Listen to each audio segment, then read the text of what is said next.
Well, hello everybody. It's Dot Rob and Dottie. There's Dottie here with me. And I'm not feeling that well today. I'm not pretty tired. I think all those days going to the big tent and running around so excited has drained me of some energy. And the only thing I have energy to do today is I need to go to the ROADRUNNER market and buy a few items. So that's what Dottie and I are doing today. And that's what the video is going to be today. I don't even think I'm going to go inside the market with the camera. So it's just going to kind of be a driving video. And I know some of you haven't seen Dottie in a little while, so I thought I'd show Dottie on the screen there. She loves going for a ride in the car, that's for sure. Let's see what's going on. You know, I had said, and some of you might recall, I said multiple times I'm going to do a video every single day in the Big Ten. And I decided last night I'm not going to do that. And only because I got pretty burnt out. I just like doing videos for things that interest me. And I hit pretty much everything that I saw at the Big Tent that I found interesting. Now, I'll probably go back one more time. If my friend Daryl comes into town, maybe this Saturday, I'll go with him. And if not, I'll probably go on the last day. The last day is always a little interesting. They shut down at 3 o'clock. A lot of the vendors leave early. It's a little bit more laid back. Sometimes there are deals to be had. Who knows? But that's, I think, probably 1 or 2 more days at the most. Today, my plan was to go hang out with Deborah Dickinson at Cellarama, where she's selling her book with Frugal RV Gal. And I decided against that, too. I was just really fatigued today. So what you end up with for a daily video is something that's not very exciting. I'm sorry. It's just me driving into town.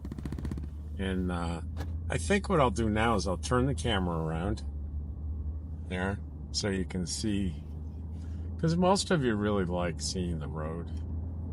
Kind of like my friend Rusty, his channel. He does a lot of this road driving like this, and people seem to like it a lot. I say my friend Rusty, I've never met him, but his channel certainly influences me. In particular, I do I had a viewer that said, hey, they watch Rusty and he does a daily comment video that they enjoy quite a bit. They suggested, why don't you do the same? So I went to Rusty's channel and I watched his stuff and I said, you know what? Well, I did 2 things. I watched his channel and said, that seems good. How do I feel about just taking Rusty's idea? So I did an additional search and I found that it wasn't exclusive to him. There are other people definitely that do it. So, but the idea I give to him, his channel. So that's where I got the daily comment video idea, which I enjoy so much. Today there's a couple of comments I didn't read. I've deleted a couple of comments about this. I'm not going to even say the word or the letters. I brought up something that I shouldn't have brought up that ended up being way more political than I ever dreamed. And I'm sort of like getting rid of the remnants of those comments and getting, because I want to go back to the way the channel's always been, no politics, and just stay away from the politics. Boy, did I learn my lesson. And I know quite a few of you listened to that one video I did, and you probably said to yourself, oh boy, he's in for it. But if you did, you were right.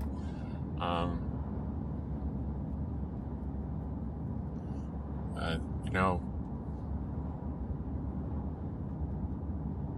anyway, I'm not gonna. So I'm just trying to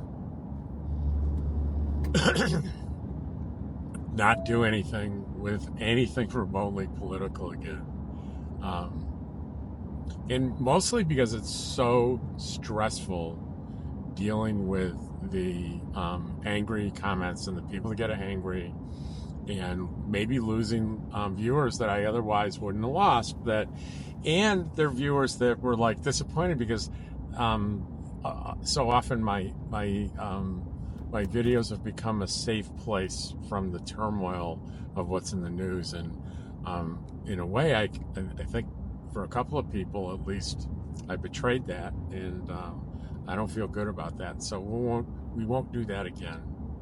So if you had comments on that don't appear, it's not because you said the wrong thing. It's not because I disagree with you. It's because I just wanted to be done with it. So I'm not blocking people from the channel. I'm just disposing of those the most recent comments on it. So please understand. And I asked for it, right? So I asked for it by bringing it up. So certainly I don't feel any to the people that if you see that your comment was deleted, I mean no criticism of you at all. Please. I just want to remove that stress element from the channel going forward, and I take full responsibility for being the cause of that. Absolutely the cause of that. So here we are, and my plan was to turn in here and go park and hang out with Deborah, and then take the Dottie and the camera and walk around Celarama, which are all those tents on the left there. Celarama is all these vendors. It's near the big tent, but it's not part of the big tent. It's outside of the big tent. There are all sorts of manner of vendors, and I was just going to do a video where I was going to show you a bunch of the vendors and what they have for sale and things of that nature. And maybe I'll do that tomorrow. Depends on how tired I am.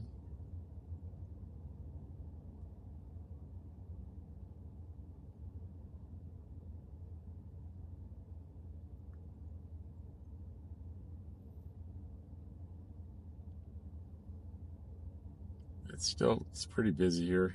Here's somebody that bought some stuff and they're about to run into frame across the street.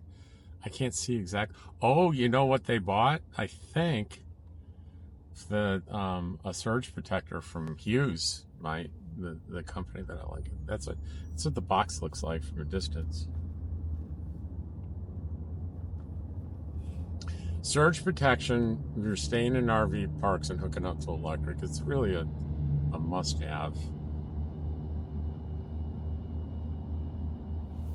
Especially if you frequent anything with older electric. For example, a lot of state parks have pretty old electrical infrastructure, and that's a recipe for problems. Older RV parks, and these the really good ones, that Hughes is the one I use, protects you from both low and high voltage, both ends. And both low voltage and high voltage spikes can damage they can damage your RV. Now, when these voltage spikes above and below generally aren't enough to blow the surge protector, they're enough for it goes into a certain range and it automatically shuts you down and keeps checking that voltage. When it gets back into an acceptable range for a certain amount of time, then here's ROADRUNNER, by the way, where I'm turning. It restores the electric back to you, and then if it goes out of range again, and I'm guessing here, I can't remember exactly, but I think the low end is what you want. The ideal is right around 120 volts. And I think it shuts down over 130 or over, and on the low end, I'm thinking it's like 108. It could be 106, something like that. So,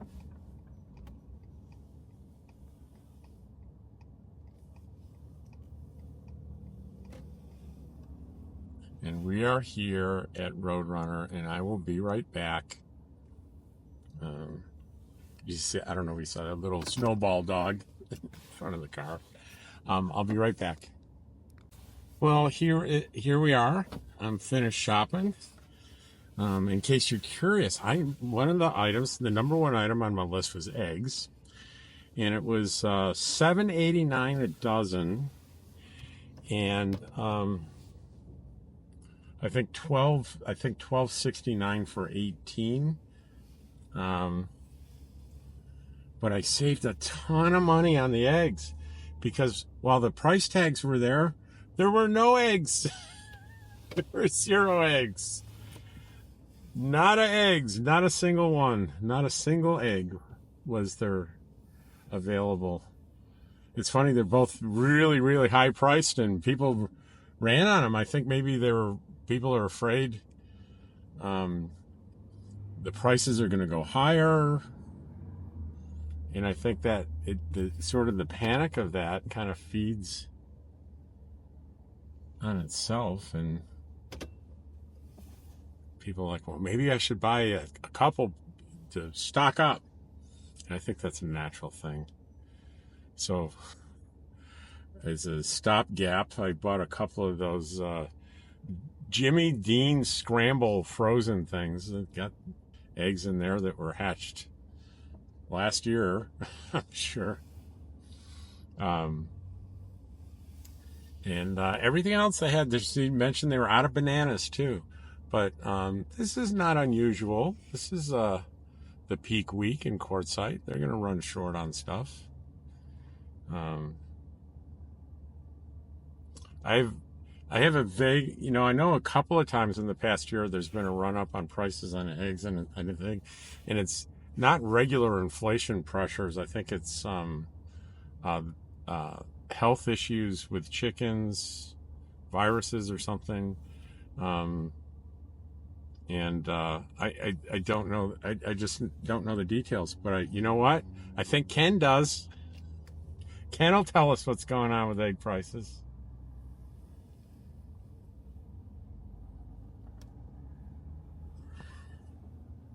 And I think some people are lucky that live in rural areas that have people that have chickens, and they informally sell eggs.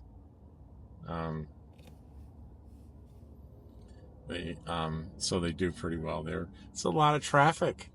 Adventuring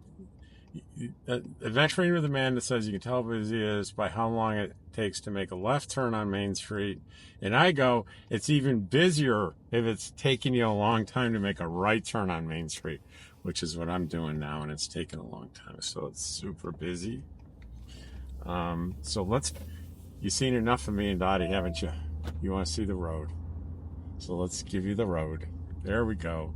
And this is the main intersection up here, Central and Main Street. We're on Main Street. Our nose is pointed west on Main Street.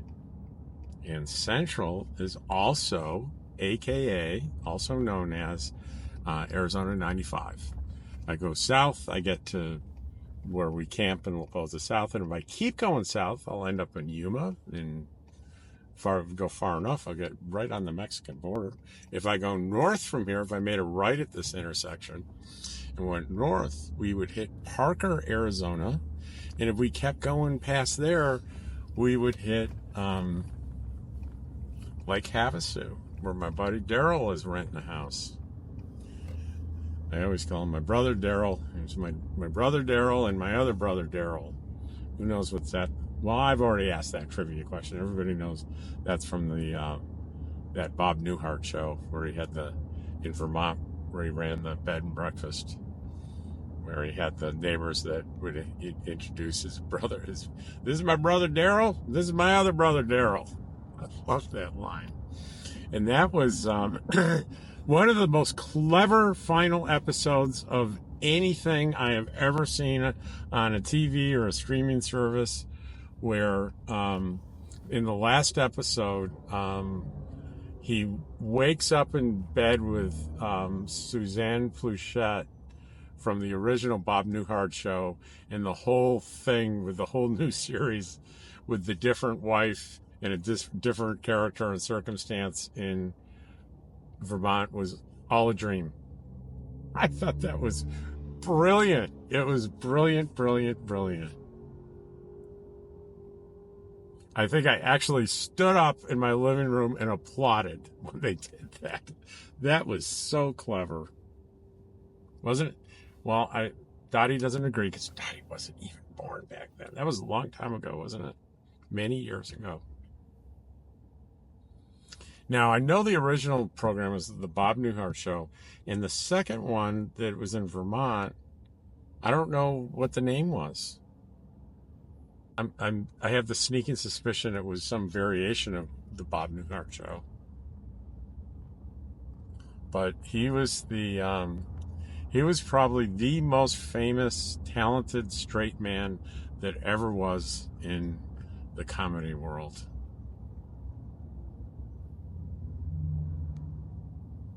And also straight man and always a likable character.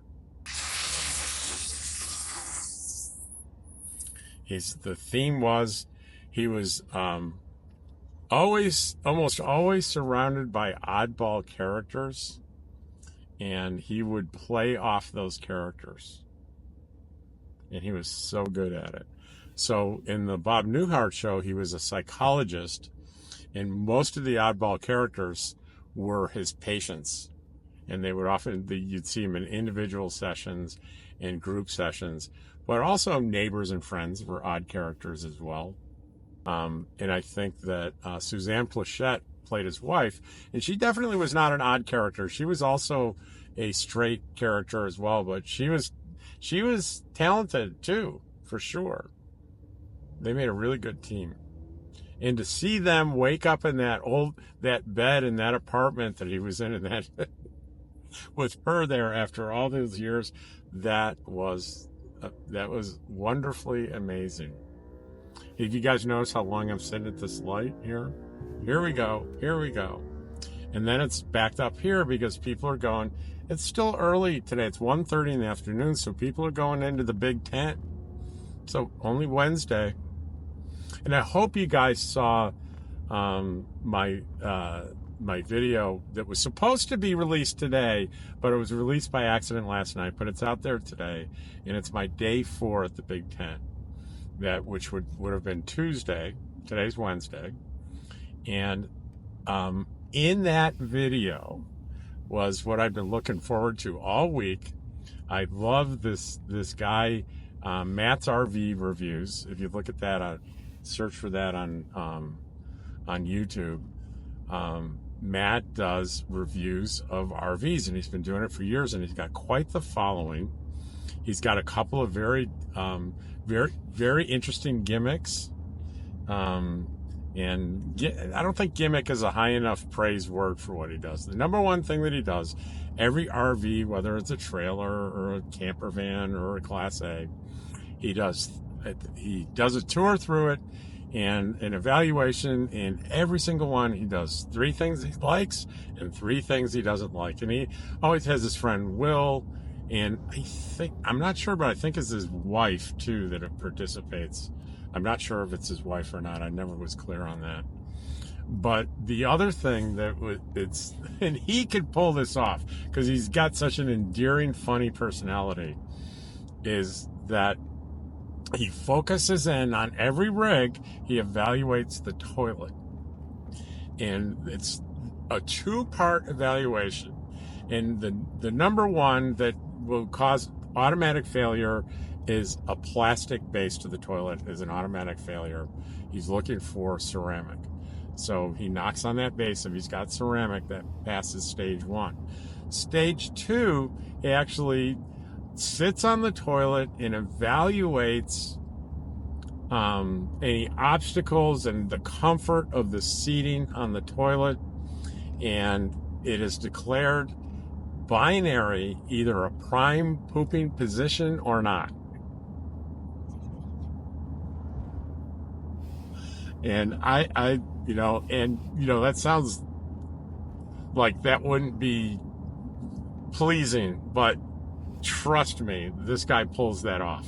He pulls it off because he's so charming. The other couple of things he does, he's lost quite a bit of weight. When I first started watching him, he was a very large man, yet he was very spry and energetic, and he would have a trademark where he would leap up into the air at some point in the video, and usually the beginning, and when he would get ready to announce the retail price, he would do with his lips, he'd do like a trumpet alert. And of those two things, I like the trumpet alert a lot. And I was hoping when I got to one, I was hoping he wouldn't be too busy he was at the show yesterday, and I was hoping that he wouldn't be too busy with fans to do an interview with me, and I wanted to ask him to do the trumpet thing. And as it turns out, when you see this, you got to go see it if you haven't seen it. It's my day 4 at the Big Tent show.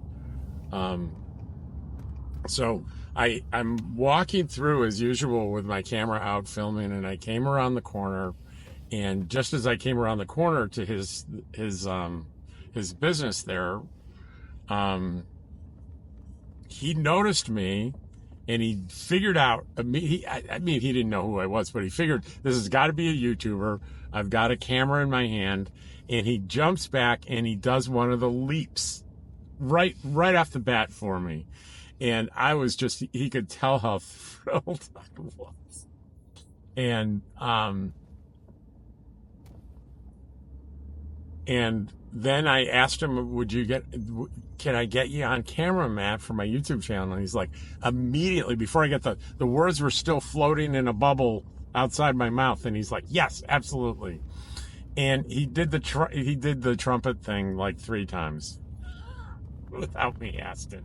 It was a great interview. And it was interesting because this wasn't about reviewing RVs. He came up with another business that he's doing in addition to the YouTube channel. All right. He came up with this product called Liquefied. And it is a additive that you put in your black tank, and I guess you can do it in the gray tank too. But I do it in my black tank every time I start a new tank. And when I first heard about it, I was rather dubious. What would make it better than anything else I've been using? I settled on, I think, Happy Camper. It's a powder. You scoop out a little cup of powder and you put it in the toilet bowl, and it was working just fine. But I got curious about his new product, and one of the things he did I thought was brilliant. He on his channel, he said, look, I've got this new product, and if you want to try it, click on this link and give me your name and your address, and I'll send you a free bottle of it. And I'm thinking, there's got to be some kind of catch to this. And there wasn't. He sent one. And at the same time, before I even got the first bottle, I went to my favorite resource, is YouTube. And I knew from prior experience that, and I need to turn this around because I promised my campmates I wasn't going to show the way into camp anymore. So anyway, where was I? I knew from prior experience that there were many YouTube channels that did independent testing of all the different brands of these things, to rank them on how well they worked. So, and it's a tricky thing because you don't want to use, for the showing the testing, you don't want to use the actual black tank contents. I mean, who wants to see that? So they have to use, a lot of them use like dog food and stuff that would behave more or less the same. But every single one that I saw that included this brand, it came out on top every time. Not by a gigantic amount, but it came on top every time. So I was sold. And it was easier to use than the powder because it's liquid. It comes in this little bottle where you kind of squeeze it and it measures out a precise amount. And I was telling him in the interview, I said, it works so well. I feel like such a little amount. I feel like it's not enough. So I always do two. I've got a 25-gallon tank, which is pretty, it's not tiny, but it's not big. And it calls for it's like 1 ounce. And I said, I do double because it's hard to believe it doesn't work. And he verified my fear. He said, you're flushing your money down the toilet. And I think he might have said, it's good for me, but not for you. Kiddingly, of course. I think he said that. Maybe he didn't. You'll see when you watch it. Maybe I just thought it. But, so I was curious, how did you get into this business and get that product? And so I had, spoiler alert, he told the story on camera, and I thought it was a great story where he was concerned about his YouTube channel. He employs quite a few people. It's a big channel, and he realized, that could go south at any time. There's a big downturn in the economy and people aren't interested in RVs. He's going to have less viewers, less income. What can he do to augment that income? And he's like, what do I know about? And he jokingly said, well, I know about toilets. And just one thought led to another. And he did a bunch of research and found a formula that someone else had. And he didn't describe the details of what the financial arrangements were, but he created this product, and I think it's doing phenomenally well. And this is the product that he had at the RV show, and certainly had people working for him. But just a remarkable, really nice guy, and I really enjoyed meeting him and enjoyed doing that video so much. Well, I have arrived back. And I know it wasn't that exciting a video today, but some days you get the kind of the mundane. This is what Rob does on a typical day, especially one where he's feeling kind of tired. Right, Dottie? Hey, Dottie, do you want to go back inside? Do you want to go inside? Do you want to say hi to everybody before we leave? Here. Okay. You want to come out? You want to go outside? Wait. I've mixed up everything here, haven't I? There's little Dottie dog. Hey, Dottie. Do you want to go outside? Do you want to go inside and see George? Yeah, it's a good girl. Okay, Dottie and I will see you soon again. We both appreciate you. Don't you appreciate them, Dottie? Dottie, look up here. Look at them. Up here. Up there. Look up there. I can't get you to look up there, can you? You have no idea what I'm talking about. All I have to do is say a sentence with the word go in it, and she gets excited. I'll see you guys tomorrow. Thank you so much for watching Dottie and I. Take care.